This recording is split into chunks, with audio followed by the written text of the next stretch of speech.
Hello. आज का दिन बहुत सुंदर है और मेरे पास ब्लीडिंग हार्ट बेल के मूड से मेल खाने वाला एक सुंदर पौधा है।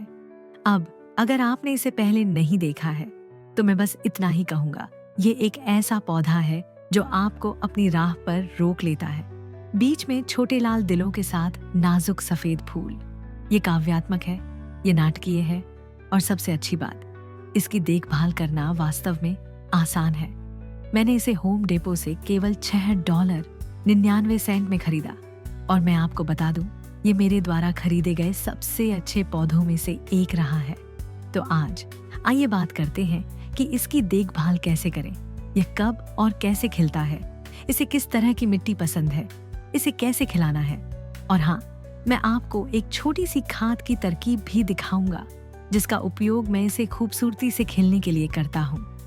अपनी चाय या कॉफी लें और चलिए शुरू करते हैं।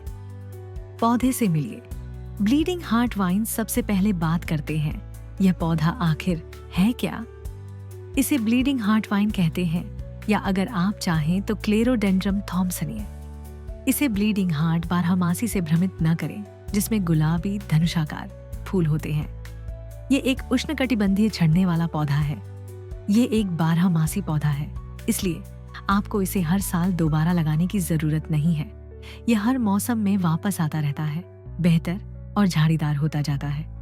इसके फूल नाजुक सफेद गुब्बारे जैसे होते हैं, जिनके बीच में गहरे लाल रंग का एक पॉप होता है।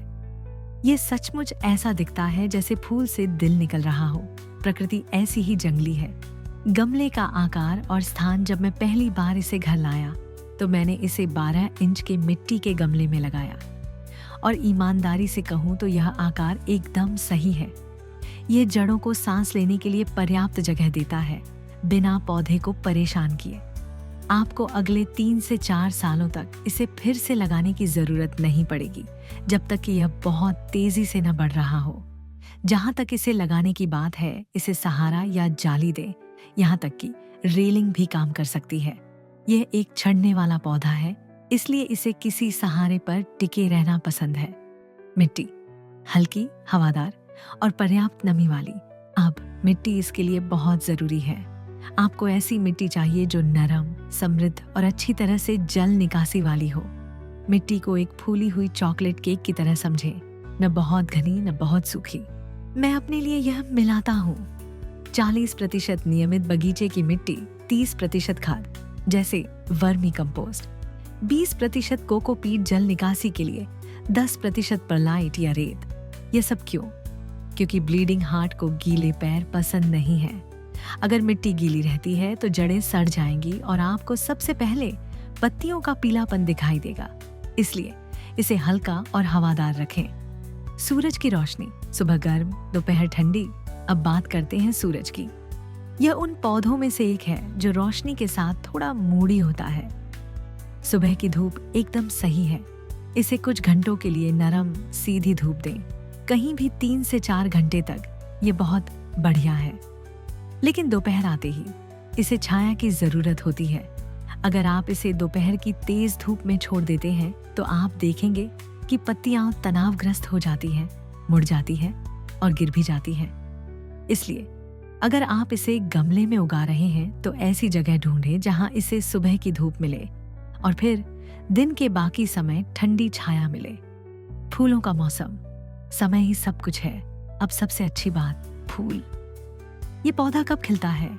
सबसे अच्छा समय तब होता है जब मौसम सुहावना होता है और बहुत ज्यादा गर्मी नहीं होती। ज्यादातर जगहों पर इसका मतलब है मार्च से अप्रैल तक, गर्मियों के शुरू होने से ठीक पहले। और अगर आप उष्णकटिबंधीय या आर्द्र क्षेत्र में रहते हैं तो मानसून के बाद का समय भी बढ़िया होता है। फूल खिलने के लिए आदर्श तापमान लगभग 20 से 30 डिग्री सेल्सियस है, जो 68 से 86 डिग्री फ़ारेनहाइट है। अगर बहुत गर्मी या बहुत ठंड है तो पौधे में फूल खिलना बंद हो जाता है और सर्दियों के चरम महीनों में आप देख सकते हैं कि पत्तियां गिर रही हैं। ये पूरी तरह से सामान्य है। ये निष्क्रिय हो जाता है, ठीक वैसे ही जैसे कई बारहमासी पौधे करते हैं। इसलिए घबराएं नहीं, बस पानी कम करें, खाद न डालें और बसंत का इंतजार करें। ये और भी मजबूती से वापस आएगा। प्रसार प्यार को बढ़ाएं। अब अगर आप इन खूबसूरत लताओं को और अधिक चाहते हैं और मेरा विश्वास करें, आप ऐसा करेंगे तो प्रसार करना बहुत आसान है। बसंत ऋतु में या बरसात के मौसम के ठीक बाद 4 से 6 इंच की स्टेम कटिंग लें। इसे नम मिट्टी में लगाएं, इसे अप्रत्यक्ष प्रकाश में रखें और प्रतीक्षा करें। कुछ हफ्तों में आपको नई वृद्धि दिखाई देगी।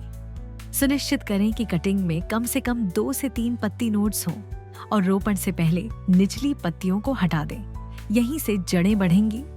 उर्वरक यहाँ गुप्त मिश्रण है। ठीक है, चलिए अच्छी चीजों पर आते हैं।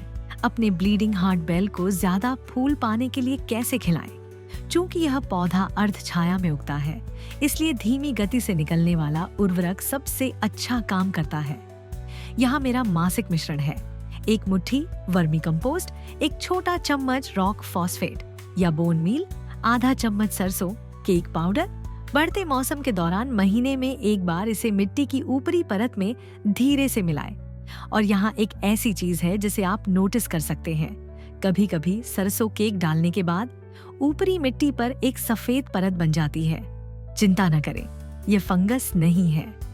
यह सिर्फ तेल का अवशेष है जो नमी के साथ प्रतिक्रिया कर रहा है। इसे ठीक करने के लिए बस ऊपरी मिट्टी को ढीला करें, मिट्टी को थोड़ा सूखने दें। कुछ दिनों के लिए पौधे को ज्यादा रोशनी और कम पानी दें। आसान।